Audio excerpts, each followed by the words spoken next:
Welcome, ladies and gentlemen, to the George Meyers Show. Our purpose is to investigate, evaluate, and inform, bringing you the truth. Because as uncomfortable as it might be, the truth is the thing that's going to set you free. Today, we have a very interesting topic, a brand new alderman, Dr. Edward Diehl. Thanks Dr. for having me on your Eddie, show, George. From now, we're going to go by Eddie. Eddie is a very, well, first of all, I want to explain to the audience just what is your actual activity? I mean, alderman is a very part-time thing. You have a life's work, and what is that? Tell us a little bit about that. I call myself a life science consultant. I have a lot of experience in the pharmaceutical biotechnology space and also medical devices. And so I provide advice to people who are trying to start companies, develop intellectual property, patent things, develop websites. So a lot of my activities are scientific, but they're also marketing and a little bit of sales as well. It's very rewarding. I get to interact with a lot of different people. You might think that I have attention deficit disorder because I like to be involved with a lot of projects, but it's a lot of fun, and hopefully I provide a lot of value. Well, good. Speaking of projects, I know we're going to talk about one of the things that you have in mind for your district. But first, you know, Eddie, I've known you for a while. We've talked before, and I find you very interesting, a relatively intelligent person. And I can't quite figure out what you would want to go into a job like this, being an alderman, and the type of things you're going to have to deal with from that perspective. What drew you into this job? As I told my prospective constituents, I want to bring a new critical eye and mind to the process of city government. I want to contribute the skills and the experience that I've gained over the years in a new way. To not only focus on the fundamentals of city government, but also to be creative and provide that out-of-the-box thinking that's going to be required to bring in new business, to help business flourish, and to give the taxpayers a break and to give them a value for what they pay. Well, let me ask you something about that, because typically, I mean, the person in government going into the position that you are going into feels like government's got the answers. You know, if we just get in there and do the right thing, we will rescue the community. But other people are looking more cynically at government recently, at every level of government, and saying, wait a minute, we need government to get out of the way. If I were to ask you which way you're going, is it more like let's get in there and dig in and make things happen, or is it more let's see if we can get out of the way and let the private sector handle it? To me, another reason that I ran, the core function of government at the city level is to provide critical services. And that means fire, and that means police, that means taking care of the roads, that means making sure that the roads are plowed in the winter so that the working man can get to work. Those are the core functions of government. There are some regulatory aspects of government for new business, old business, things like that. But I think we need to look at the market. We need to look at those businesses. One size doesn't fit all, and we need to be less restrictive in our thinking about those kinds of issues. So I guess the long answer to your question, I would lean towards the government getting out of the way rather than controlling more. All right, so when you were looking at running for alderman, was that the type of thing you were looking at, or were there particular projects or programs that you were looking at? To me, police and fire services are the main issue. Roads, maintenance, working on our debt.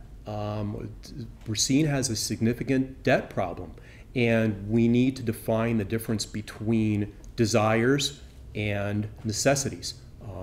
And we need to go through the entire budget, figure out exactly what we need to be spending money on to give the taxpayers what they're investing in, which is the city of Racine. They're investing with their homes.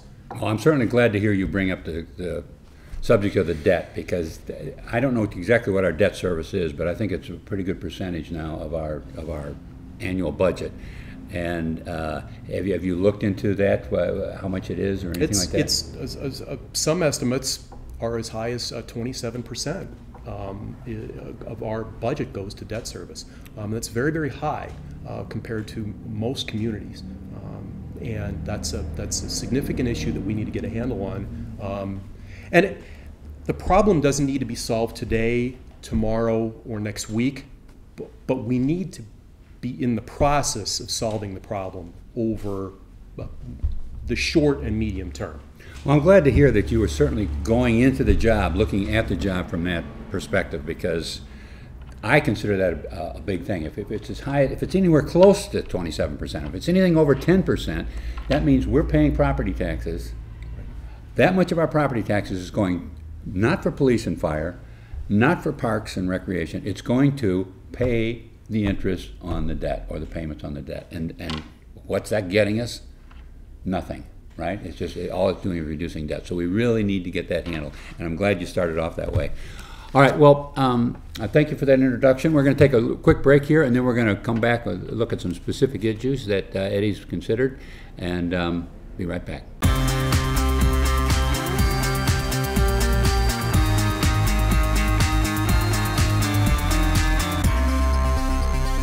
So recently, the council has approved paying for change orders, and one of the bids that was being discussed was a bid for some demolition in Uptown, where the change orders were approximately equal to the original contract. And Dr. Edward Diehl, who is going to be our new alderman from the, what's that, the 12th? 15th district, has got an opinion on that. Eddie, tell us about that. How are you looking at this particular aspect of government expenditures? One of the ways we need to get our handle on debt is to work on our expenditures. And, for instance, using the building demolition as an example, if you're an expert and you're providing an expert bid and expert analysis, there really shouldn't be anything that you haven't seen in terms of demolishing a building, short of knocking down a wall and finding unexploded Civil War ordnance. I want to see contractors, when they provide a bid to the city, we used to have this thing in pharmaceutical industry called failure modes and effects analysis, or FMEA. All of the things that could go wrong with a process and what is the likelihood of that happening. I would like to see one page on what are all the potential issues that could be involved with knocking this particular building down based on your experience. And not necessarily exactly what it's going to cost, but just a forward-looking approach to doing that demolition. And then I want to see all of the contractors who've bid on it and compare not only their bids, but also that expert analysis. And then we can compare them and say, well, wait a minute, this person caught these three things and this person didn't mention those. And then go to them and just have a discussion and say, why do you not think this is important, or didn't you find this relevant? That to me is a way to prevent the city from basically getting beaten down on the change orders that in some cases double the original cost. Yes, that was an exaggerated one, but I sit at the council meetings and contract after contract, after item after item coming out of I think it's a building and the building department, and there's constant change orders. It could be for building a highway, it could be for just whatever it is. There's repairing a street. There's constantly change orders coming in, and I just accepted it as that's the way it goes. But you're saying that doesn't necessarily have to be that.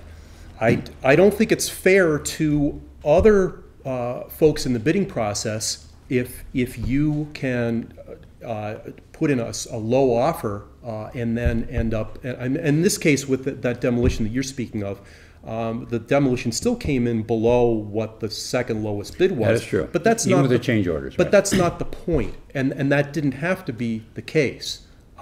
I want to see more control, more thought put into the process of what can go wrong and what is the city looking at in terms of the future bill. Having been involved with a company that did some contracting like that, and our company didn't do this, but we knew of competitors that were doing it, they would put in a bare bones bid counting on change orders.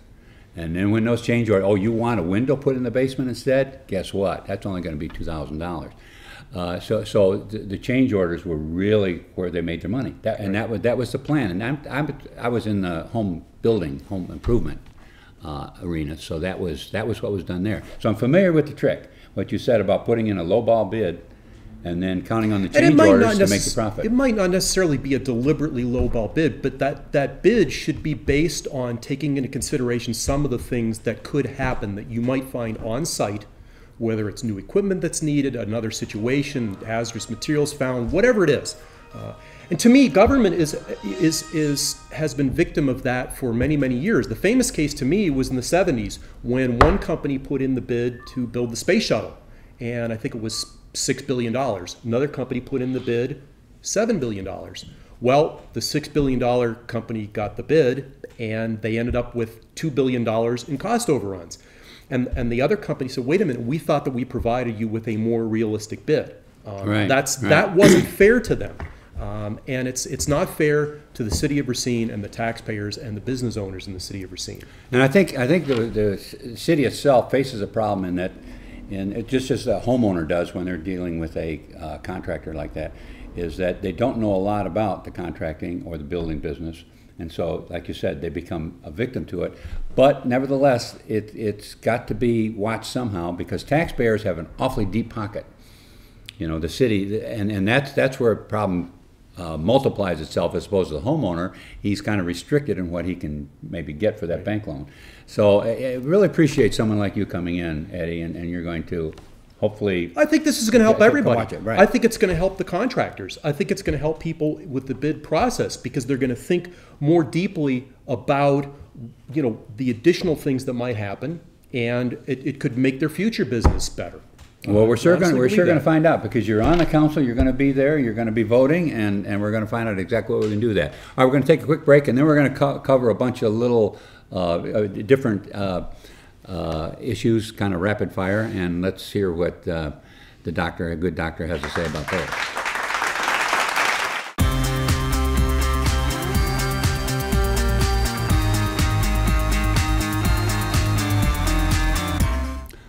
The Buffalo Wild Wings story, BW3. Eddie, what should we learn from that fiasco, so to speak? Well, they were quoted in the Journal Times as having been looking at Racine for 6 years. And that's a very interesting observation, quote from them. We need to find out why were they looking at Racine. Get a list of reasons, basically a debriefing of BW3. Why were you looking at Racine? What are the positives? What are the negatives? Why might you not consider Racine? And we need to build that into a marketing strategy that we go after the next company and the next company and the next company. And Buffalo Wild Wings obviously serves food. They have a lot of friends in logistics, shipping, food service, all sorts of different things.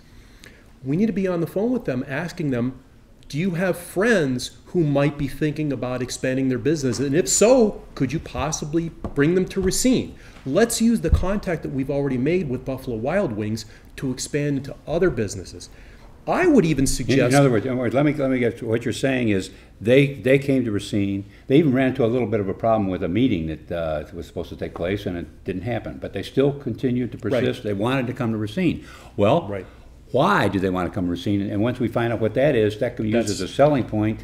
That's right. And what are the negatives? Perhaps we can remedy those, or we can build upon those, or we can build counter punches to those drawbacks that Buffalo Wild Wings had. But beyond that, what if we could develop a unique local menu item or menu items with Buffalo Wild Wings that would utilize a local grower or producer in the Racine area?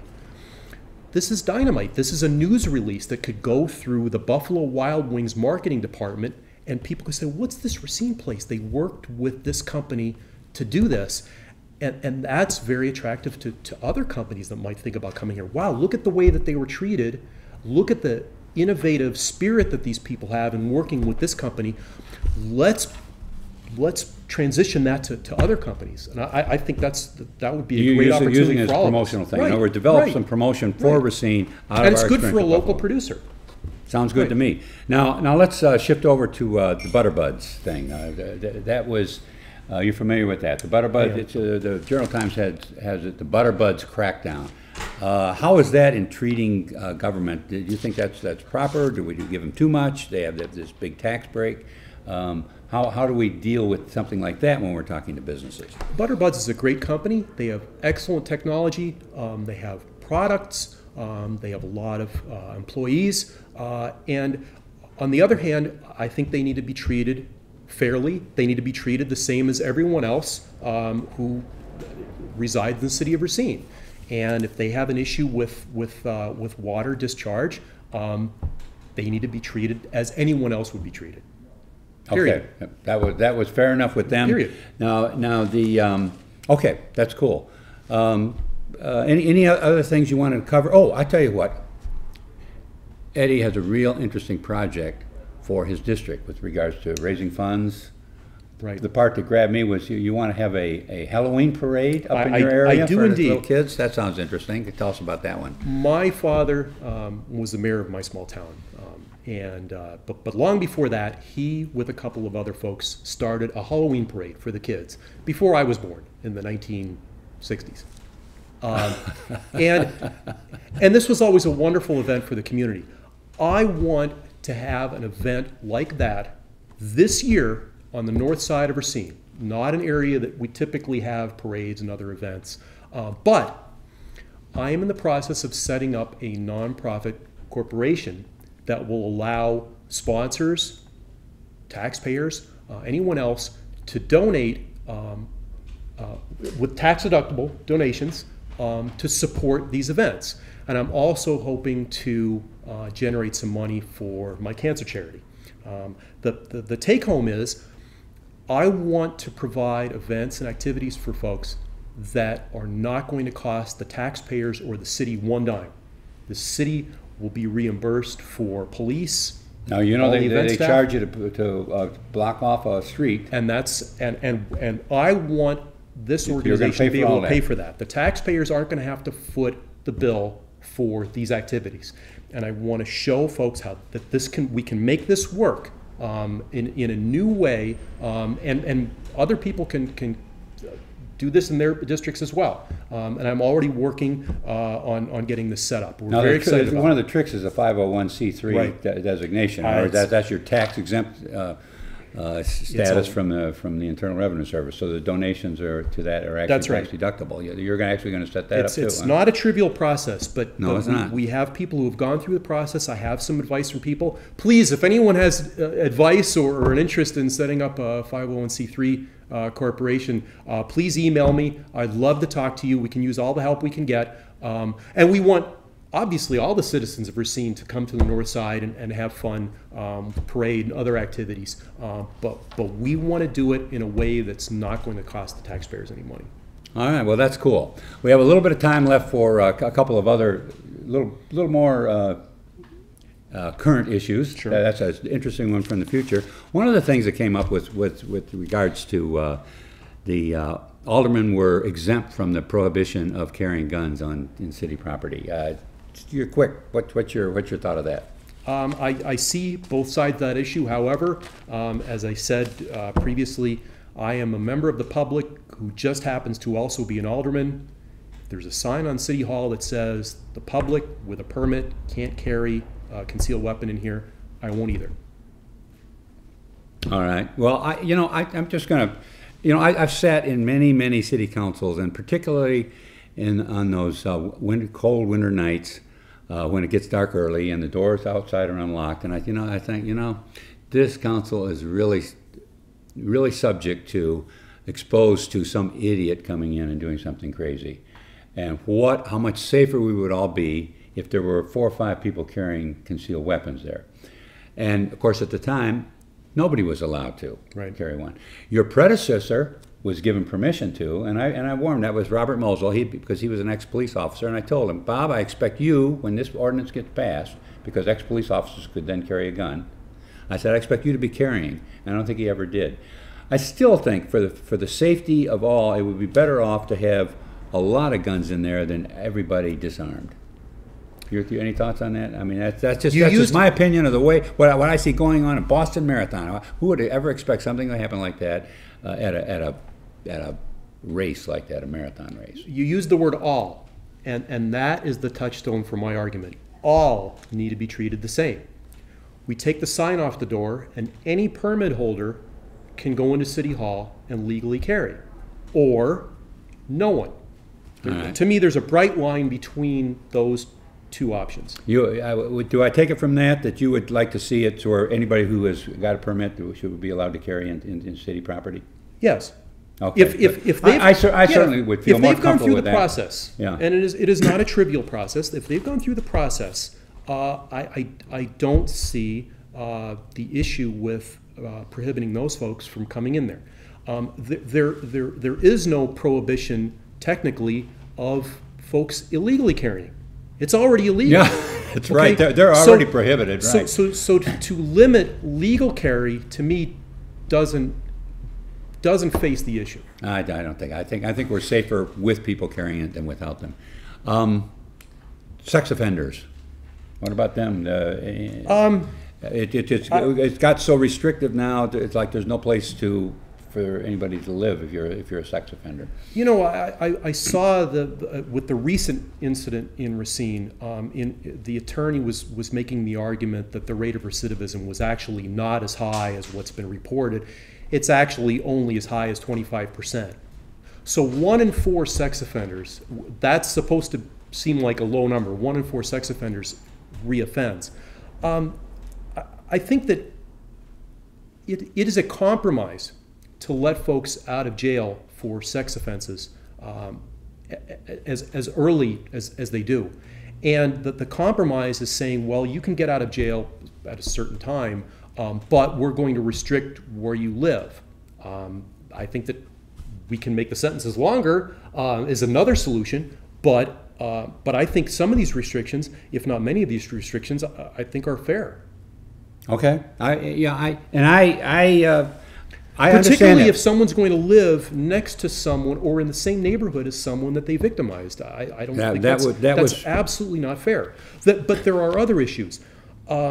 There are different levels of folks who have been characterized as sex offenders. For instance, a 19-year-old young man has a 17-year-old girlfriend. Exactly. That is quite different from a 55-year-old man who has a 17-year-old girlfriend.